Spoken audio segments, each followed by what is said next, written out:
1, 2, 3, 4. Frog, frog, tadpole, frog. Super, you're getting really good at this. Now onto the bottom line. This lesson involves a Year 5 class working together to compose and perform a rondo.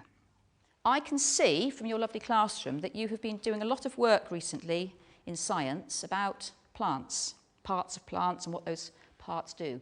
So we began composing the rondo by having a brainstorm of all the words linked with the children's topic of plants, and we chose the ones we liked for their interest and their rhythmic value. Who's got an interesting word or phrase to kick us off with? Amelia. Punchy purple pink petals. Oh, wow, what amazing alliteration. Sticky stigma slimy stamen. Lovely, let's make a note of that. Oddly shaped old ovary. And we combined those into short phrases and tried to link them with the rhythmic notation to help the children remember how to play the rhythm together. Now, what we have now come up with between us is 3/4 of what we need for part A of our rondo. A rondo is a bit like a musical sandwich with layers of bread surrounding different fillings. The bread is part A that the whole class play together, and the fillings are played by individual groups within the structure. What I'm going to do is I'm going to give group 1 responsibility for the steady beat. It's often a good idea to keep some of your more able musicians in your steady beat group, as this group can either make or break a composition. If they can keep the steady beat, the other groups can work well over it.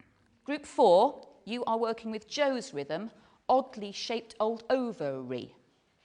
1, 2, 3, 4.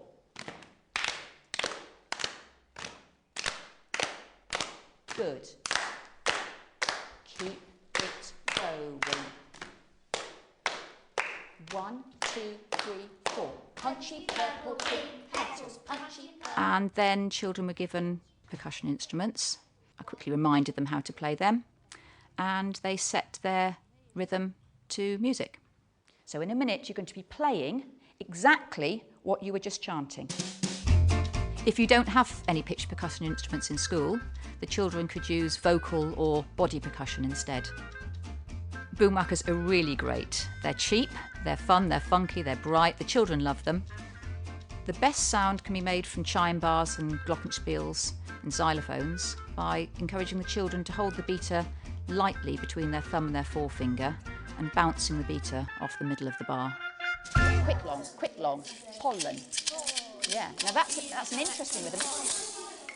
Oh, can you do that again?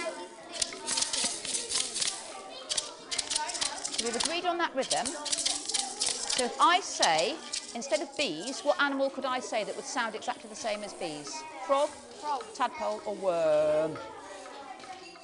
Frog. So are we allowed to use things like butterfly and grasshopper as well? If we need to. Stem. Do stem, standing straight.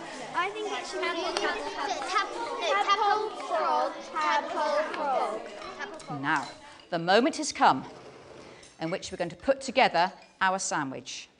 We're going to be really, really ambitious today. We're going to try and perform the rondo and record it all in one go.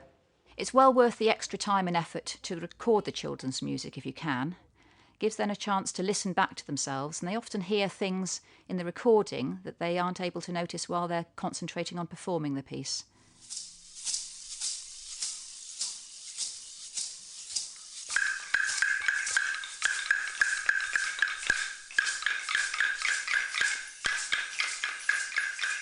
I find using the pentatonic scale works really well. If you take off the F and B bars of your glockenspiel and xylophone, the notes that you're left with sound really great in any combination. The children love the oriental sound, and it seems to have quite a calming, soothing effect on them.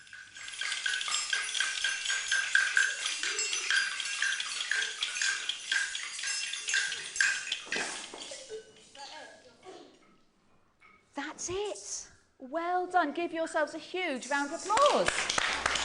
Brilliant. 5 TM, that was absolutely amazing. I didn't think you'd do that.